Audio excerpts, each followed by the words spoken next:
મણિપુરમાં ફરી એકવાર તણાવ વધતો જોવા મળી રહ્યો છે, જેમાં કુકી સમુદાય આદિવાસી પ્રભુત્વ ધરાવતા વિસ્તારોમાં 3 રેલીઓ કાઢી હતી. આ રેલીઓમાં લોકો અલગ વહીવટી તંત્રની માંગ પર અડગ દેખાતા હતા.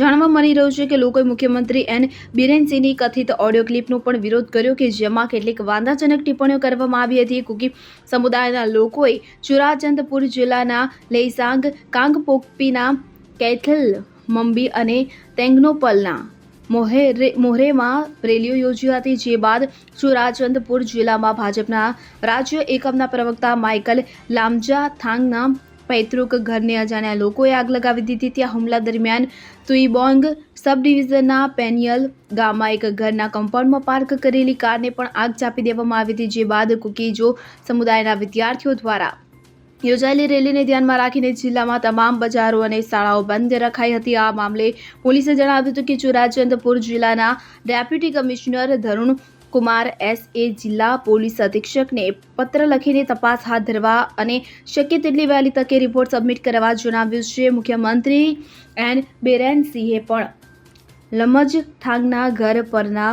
ત્રીજા હુમલાની આકરી ટીકા કરી હતી. Bureau report CN24 news.